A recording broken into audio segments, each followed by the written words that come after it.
Dude Books. And Dude Perfect Books. Yeah. yeah, Dude Perfect Books. Yeah. If they're out there and they listen to this, I'd be more than happy to work with you guys. But no, man, Eric, excited to actually record this conversation, like I was saying, as me and you connected a little while back, thanks to a buddy, Trey, who was on the podcast a couple of months ago now. And man, we had such a good conversation just talking about books and just how important it is for guys to read. And man, I mean, you've written two very, very successful books that a lot of guys, a lot of people in general find interesting. But for those listening and watching, if they haven't read the Book of Elon or the Almanack of Naval Ravikant, both ultra successful books, man. I guess my question to you, Eric, because I was doing some research leading into this too, because just trying to learn more about your background that I didn't know before. But just two quick questions. I mean, these two books, wildly successful. Like, did you have any idea when writing these just how, I don't know, just how fast they would take off and the amount of readers that you would have impacted with them? No clue. I'm still kind of shocked by it, actually.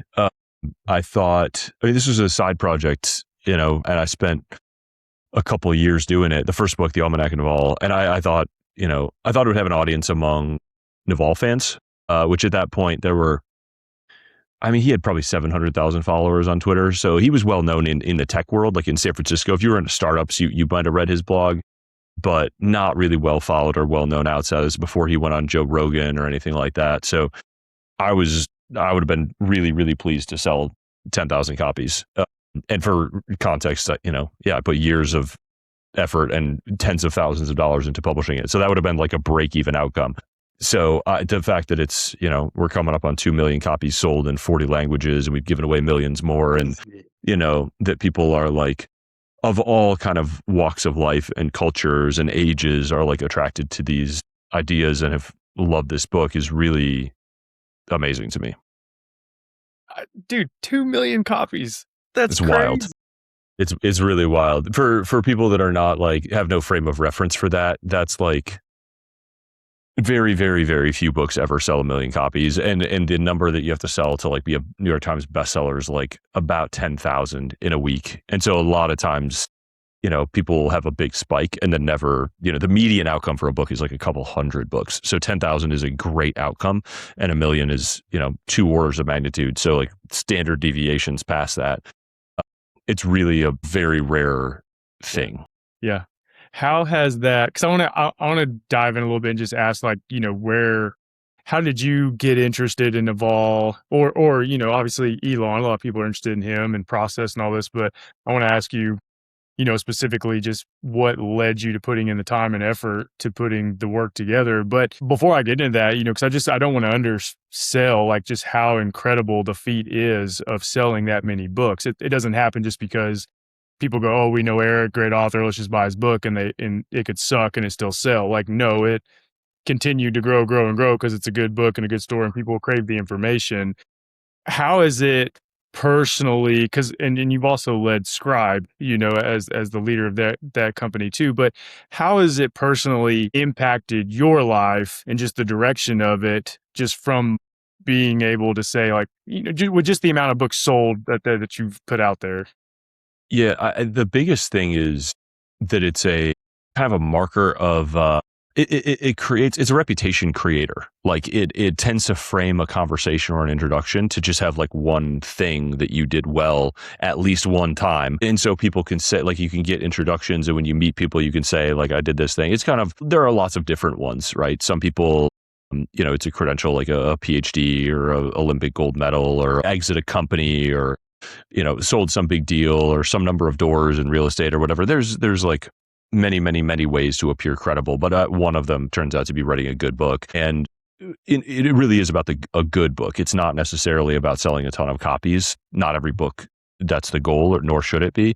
And so I think even if this book only had sold, 10 or 20 or 50,000 copies, it would still have had that sort of reputation creating effect in the tech world for me, at the very least, even if it never kind of broke out into a mainstream. And, to your point, like, I think nobody can engineer 1 million copies sold. Like I think it is almost by definition a surprise. and a movement more than anything else. Like there's no tactic that can get you there. It's just people reading and recommending and reading and recommending and buying it as gifts and continuing to talk about it and reference it. And yeah, it's just been really amazing to see kind of year over year the organic growth that is just continued. Yeah. That's cool, Yeah. man. That's a good feeling as some, you put in all this work and to see it be successful. I'm sure there's just not a bet. I mean, you couldn't have fathomed the success it's had, but I'm sure like just looking at it and just the work you did, I'm sure it's just something that you'll be proud of for as long as you live, man. It's so cool.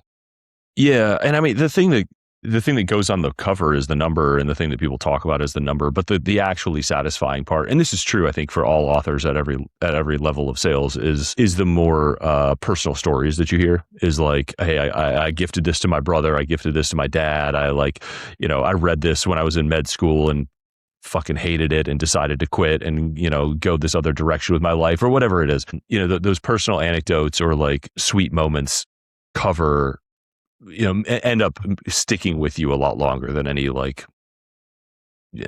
of particular milestone, I think. Yeah. Well, peel the layers back a little bit. Like go from the start. Like what led you to like where'd the interest come from? What did it take to put it all together and just what led to ultimately the published outcome? Yeah. So this is a good, I really love that Steve Jobs commencement speech where he speaks about things only making sense in the rearview mirror. Just follow your curiosity and allow things to connect. And, you can't really master plan, nor would you want to master plan your life, because 40-year-old you does not want to be beholden to the goals of 20-year-old you, right? Like, I don't know what your 20 and 40-year-old selves are going to be like, but I think mine are going to be pretty different and have different visions for the future. So what you actually want to do is kind of just follow your curiosity and allow the pattern to kind of emerge. And that's what happened here. Like I was interested in business. And then I was interested because I grew up in an entrepreneurial small business family. And then I got interested in tech and startups because it was I went to college in like the era of Facebook blowing up. And it was just really empowering and cool to see really young founders building unbelievable things. And that tech culture kind of attracted young, ambitious talent. And so I started doing more startup things in college. I hosted hackathons and started, normal college kid companies. And I met somebody who was, this very successful entrepreneur, and just asked him for advice and reading material as I do. And he said, read everything on Paul Graham's blog and read everything on the AngelList blog, which was Nivi and Naval's blog. And you'll kind of understand the culture and the ethos of Silicon Valley. And I was like, all right, deal. So I printed them out and put them in binders and read all of both of those. And that was the start of me following Naval. And I followed him for maybe 10 years as he sort of built AngelList and invested in all these companies, and his transition into this kind of study of philosophy. He became extremely successful materially and sort of had the epiphany that many people do, which is like, oh, this didn't solve all my problems. Like I'm not happy just because I'm wealthy now and just because I'm famous. So what do I have to do? How do I deliberately attack becoming happier? And sort of set off on this project and like applied himself to it and shared what he learned along the way, studying all these different philosophers and practices for happiness, and became this. And at the time, it was quite a radical departure from a like personal brand point of view. And I followed the whole thing and I enjoyed that. And I just kept feeling like everything that he was sharing was this really timeless, important wisdom that sort of clicked with me. And he said it in a way that stuck. And I just loved it and followed him for a long time. And at the same time, I was reading Buffett and Munger books, which are almost always compilations, because all they really do is write letters and do the annual meetings. And it's just sort of like those two paths just merged at some point. And I was like, man, I really wish Naval would write a book. He probably won't, but this format exists that Buffett and Munger, fans do. Maybe I can do that, or maybe somebody should do that. And then I realized I, was perfectly capable of at least giving it a shot, and gave it a start. And I thought it would take 3 months, and it took 3 years, like so many people who set off to write books. But I had fun doing it, honestly. Like it was nights and weekends, and I would look forward to working on it. And it just felt like doing this great big jigsaw puzzle in which I was spending time with this person who I really learned a lot from and admired, and got to just kind of keep tweaking and building until I felt like it was ready for the world to see it, and then was just blown away by the response. Yeah. Man, that's freaking cool, man. Because just as I mean, it is like, as I'm just thinking, like, my group of friends or people I talk to, like we're all kind of similar. Like we're all trying to build something. We're all trying to learn something. We all want to know like what it's like to hit what we consider the pinnacle, of success and when you make it. But then we're also like interested in studying people that are there and to hear what they have to say about it and how their views change. And so it kind of, again, we were talking about this, I think our first conversation, just like reading books and learning and critical thinking and just changing the way you think. Like all this just has such a Hmm. good impact and it's good for people. But, studying someone like Naval is, it's just unique, man. I mean, there's so many people that are interested in it. So the more, I hear you talking, the more I hear me think about my interest, I'm like, well, no brainer. This sold 2 million copies. It should probably sell many millions more because there's a lot of people out there that are interested in this. And so it's just cool, man, that you were passionate. You had all this information. Like Yeah. you decided, hey, no, if no one else is going to write a book, I'll just do it myself.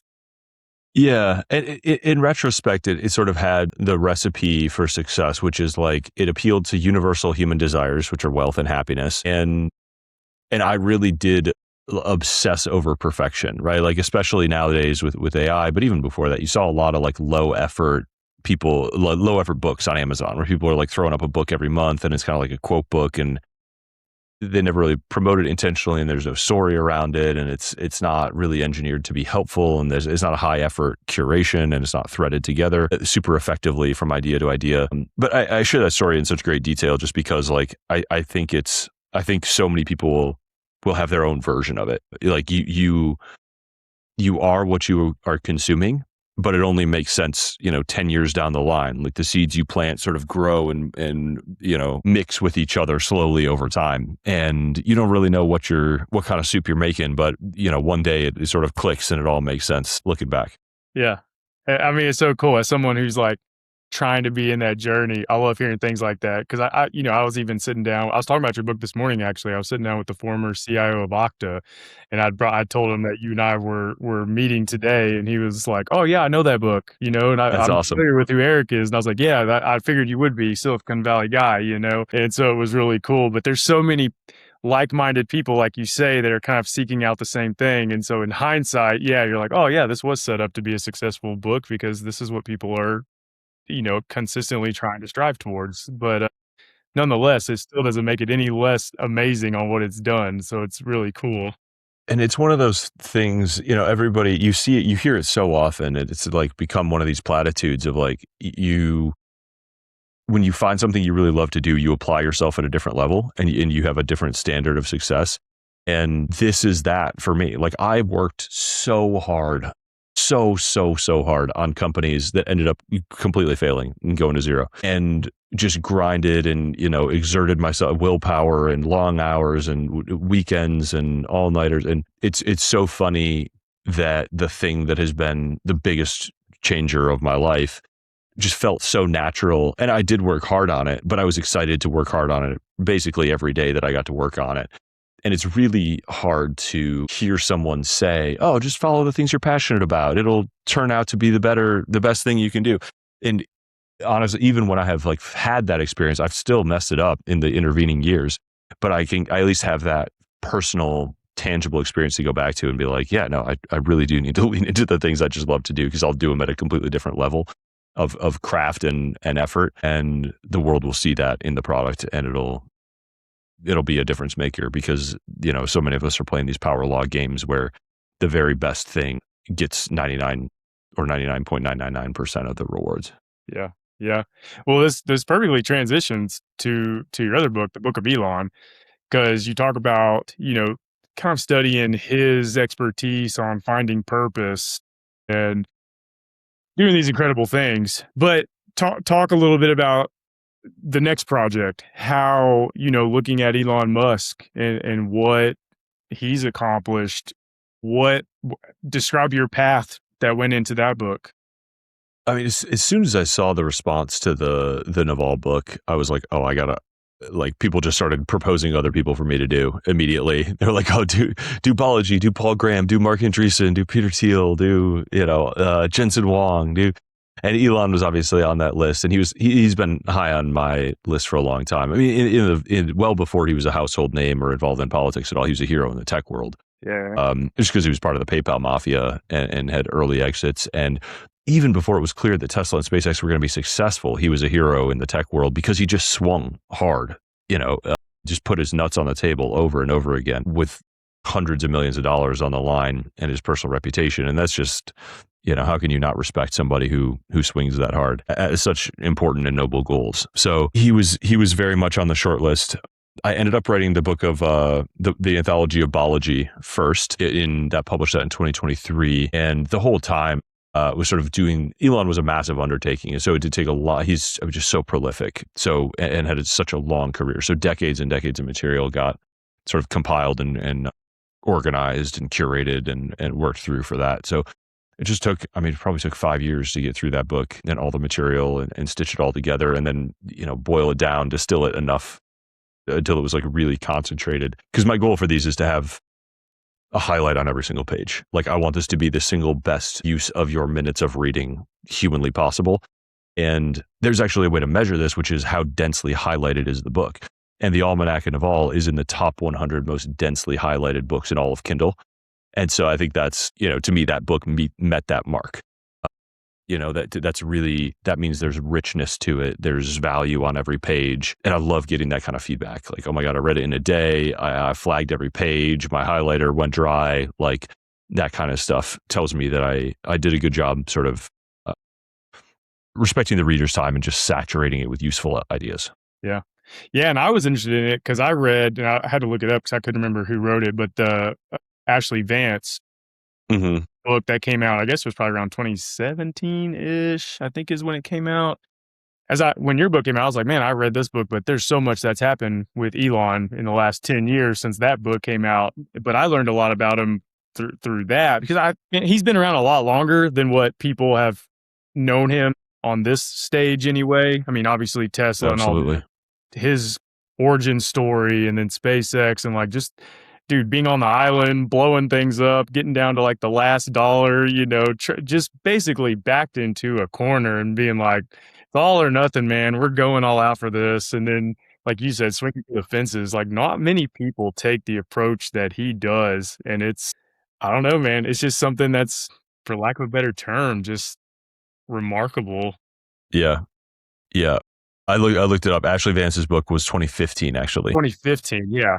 So it really, Ashley, it's a great book, and Ashley was very early to it. I love that book. I love Ashley. It's remarkable snapshot, because I think at that point it's still pretty up in the air. Like, they've had some success, but it's certainly not at the level that they had been. Yeah, because I read it in 2024. And I was like, oh yeah, my gosh, like, so I read up Look to how far we've come in 10 years. Yeah. And I was like, all right, so when's the next, book that's going to be about Elon? Because Elon said something very interesting that really stuck with me. Somebody asked him to predict something like 5 years out. I think this was on the Cheeky Pint podcast. And they just asked him, like, where will we be in 5 years? And Elon's like, 5 years feels like infinity time to me.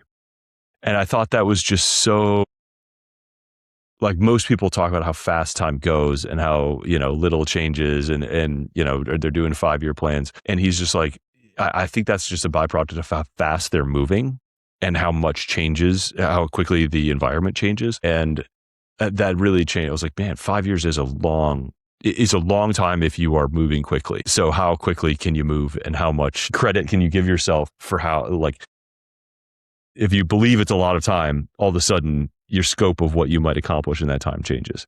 Yeah. Have you, Naval, Elon, anyone within their team, has anyone like reached out to you? Like, have you had conversations with them about the book and anything I've had, nature? Yeah. So I actually interviewed Balaji for the book. So once I'd been through all the public stuff, I just spent about 8 hours with Balaji, kind of refining and digging deeper into those ideas. Naval, I have since spent some time with. I didn't have anything, it was all public information when I published the book, but since spent some time with him and we spent a day together and recorded quite a few hours. And that's actually been updated in the audiobook. So there's a new version of the Naval book on Audible that has our conversations in there. And I think that was a really remarkable day and a fantastic conversation. I think there's a lot of value in there. And it was awesome just to kind of satiate some of my personal curiosity. And you never know for sure. You see a lot of people who are like good on Twitter, and then in person they're like not quite the same. And Evolve is very intense and very sharp and very quick, and but also very peaceful in real life. Like that sort of energy is really singular and interesting. Elon, the book is still very new, and I'm very deliberate to not ask for his time. Like I don't want the responsibility of taking him away from whatever is the most important thing on the planet for him to be doing at the moment. So, but I do know that, the book is being recommended by the people teams at both Tesla and SpaceX to new hires. I know Elon retweeted probably 5 or 10 different clips from interviews I did about the book with David Senra and Time Morse when the book launched, and we were doing a bunch of podcasts. So I'm sure he's aware of it. I know he's aware of it because he approved the project, but it's not like he read the final manuscript or anything, to my knowledge. But I hope it's it's a book worthy of his standards and his ideas. That's really, I'm not known for being a perfectionist in life or in much, but I really work hard on these books to make sure that they are an appropriate and exciting representation to the person whose ideas they are. Like, I want them to be proud to be associated with it and believe I did a good job on it and that it represents them well. Yeah. No, and it's cool. I think it's really cool that you're writing it as like an outside perspective. It's not somebody that's like close to them and they're checking everything to make sure that what's coming out is, exactly how they want it to be, which I think adds more credibility to your work and your books. You're putting together what you're seeing and finding and putting that in your own words. I know some people, they're like, hey, I like a biography. I don't really like an autobiography, because I want just a different perspective than just what that one person's going to say, yes or no to. But I'm sure, your book has done both of those individuals a lot of justice and probably led to a lot more people just knowing more about them and being interested. And so I can't imagine why they wouldn't approve or like. They're both great books, but it is interesting, just that dynamic. Yeah, it's a very... I had a really very smart friend read an early manuscript of my first book, and what his only feedback was really like, "You've invented a genre." Like, it's like I don't know what to call it. It's not a biography. It's not an autobiography. It's like a compilation, but it doesn't read like a compilation. It is something new that is born out of like the digital, the amount of digital information there are, and it's got a different goal. Like, a biography's goal is usually written by a journalist, and its goal is usually to like put a person in historical context and to provide a balanced look of them and have this like chronological structure. An autobiography, the goal is who knows what. The goal is whoever it's secret in the mind of whoever wrote it. And my goal is just to collect the person's most useful ideas for the reader. Like, I want to make best use of the reader's time. And I want to create this sort of proxy of mentorship. I want to make that person's wisdom available to the reader and put it captured in this permanent format. And there's definitely judgment calls that I'm making along the way, but in every chance I get, I keep them in their own words. There's some editing to like smooth things out and remove ums and uhs and change sentence structure between, something that makes sense verbally but doesn't make sense in writing. But it's really all from the goal of like helping the reader learn from the person. It's not about digging up secrets. It's not about putting them in context. It's not about providing balance, but neither is it propaganda. Like, I'm not saying that they're right or wrong. I'm just putting out this sort of buffet of the lessons they've learned, and you get to choose what's right for you to implement based on your own wisdom and your own judgment. Yeah. No, I like that analogy from your friend, because as you were just saying that, I was like, yeah, there's kind of a weird like Joe Rogan twist to this. Like, Joe Rogan kind of owns the genre of talking with interesting people and having them share what they want. And your books kind of like that in book format. Like, I'm getting to know Elon and evolve through long form reading. It is different. It's not like your normal book and that's about somebody. So that's who I was thinking of. As you said, I was like, yeah, you're kind of like a Joe Rogan of authors, of people. Yeah, it's almost like a written mosaic or something like that. I don't know. It's a very weird thing, but I love doing it. And I don't actually think it's a compliment from him, but I actually don't think I did invent it. I think, people like Peter Bevlin did this, effectively for Munger and Buffett. And there's probably a few others, but for whatever reason, my own version of it has become, relatively popular. And, we're going to keep at it, see what happens. Yeah. Yeah, well, I mean, it's kind of interesting, like, there's so many of us who are interested in these individuals. We love reading about people. It's one of the most popular forms of being of interest in books, but there's not really, like you said, that style of to portray it the way that you do. So it's interesting that not anyone else has really been that successful at it, or, as successful. Well, the people thing is interesting because I think most nonfiction books pick an idea and then hammer home the idea with a ton of different stories, but there's no characters, there's no consistency, there's no human. And what we are is actually, we're monkeys and we learn through mimesis. And so, of course, the best way to absorb an idea is to attach it to a person, and a person who you have a mental model with and a relationship with to some extent, and you understand how that person thinks and why they think what they think. And then you can layer these stories that person has experienced. And it's just easier for you to remember, and it's easier to enact. It's another one of those things that sort of like would have been difficult to conjecture, but is obvious in retrospect. And you're like, oh yeah, no, that's why this is stickier, because you feel like a person is teaching you and you can understand their story and you can choose for yourself. You're like, oh, that decision, that framework led them to this outcome. And I want that outcome for myself, or I don't want that outcome for myself, right? Yeah. Yeah, and I was thinking some of the other books that I would only be able to compare to, like Walter Isaac, Steve Jobs. And I was thinking of, like, I read a book about Paul Bear Bryant, the Junction Boys, and like the way he Mm. talks about him as a coach and just the stories, and it gets into the mind of how he was the way he was. Like, those are some of my favorite books, and I remember them more than anything else because of what you just said. And so, yeah, I love that. You said you love doing this. So you've kind of taken, I don't know, if you would have told yourself 20 years ago this is kind of the path you'd be on, it does it look anything like you thought, or is this totally different? And do you feel pressure at all now that you've had, you know, two wildly successful books to continue trying to meet that standard with other people that you may write about? Pressure? No, not at all. Like I don't care. Like, I'm going to do my thing and I'm going to put it out in the world, and some books are going to be huge hits and some aren't. And that's fine. As long as I meet my standards for quality, I'm perfectly satisfied. So I care about getting better. And I do think my craft, I'm getting better at each book. Like, I think the Anthology of Biology was a better structured, cleaner, like more tightly edited book than the Almanack of Naval, even though the Almanack of Naval's outsold it, dramatically. And I think the Book of Elon is better than the Anthology of Biology. So like I think I'm getting better at my craft each book, but they're going to be wildly different in terms of outcome for a whole variety of reasons. I think authors but people in general can really paint themselves into corners with like telling stories about that kind of stuff, and I just don't care. I'm not going to outsmart myself in that by allowing my ego to get out of control there.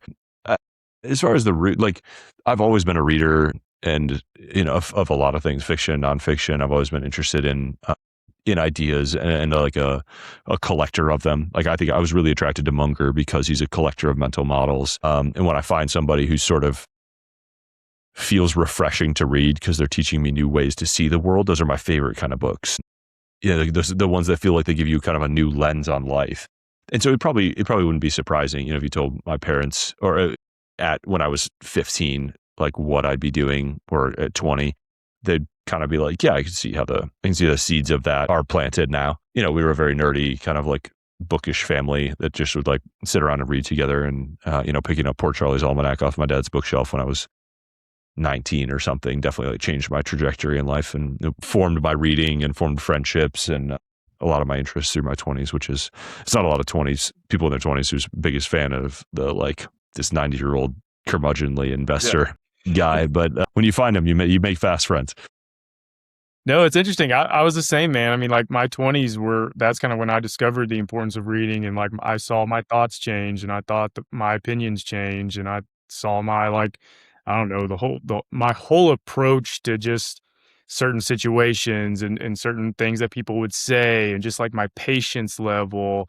Man, it's like, I don't know how to explain it to someone other than just like how cool it feels when you start, and I hate to say like becoming educated. It's just you just start learning more more things that you can apply, and it's just such a cool feeling. We talked a little bit about this Mhm. before this podcast on just the importance of reading, and especially like nowadays, there's just it's just kind of a lack of it. And I'm trying to, that's kind of the whole purpose of Books for Guys, is just encouraging, like, dude, if you're interested in Elon Musk, like, read Eric's book, like, you're going to learn something and be able to apply something. And it's just, I don't know how to Come explain. listen to my podcast about how you should spend more time reading.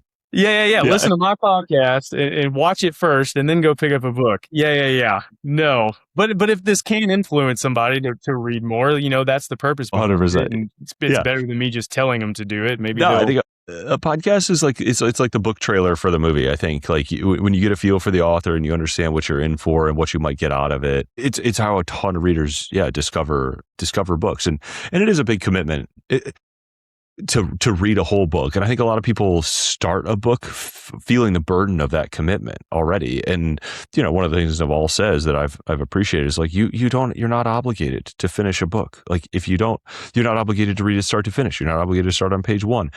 And I took a course reading the great books of Western civilization. And it got derailed, and I didn't finish the project, unfortunately. But you start by reading How to Read a Book by Mortimer Adler. And one of the tools it gives you is this like inspectional read. So it says like, just pick up a book and like set a timer for 20 minutes and be like, I'm going to spend 20 minutes with this book. What's the best use of these 20 minutes? It's not starting on page 1.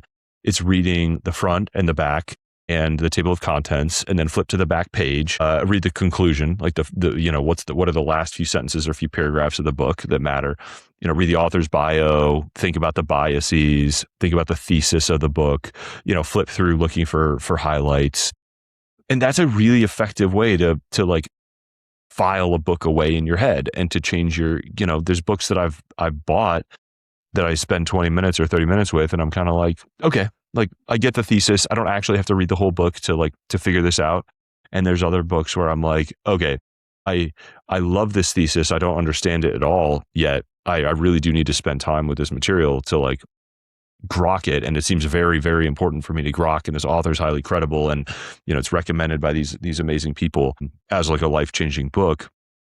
But some of, Anti-Fragile and Beginning of Infinity, like those books take work to like fully install in your head. And then others you kind of pick up and flip through and you're kind of like, okay, this is like, I get it. Yeah. But they're all good. It all leads you to think. It all leads to new ideas. Like there's no wrong. There's no wrong way to engage with it. Yeah, exactly. Eric, one more question for you, man. I love this.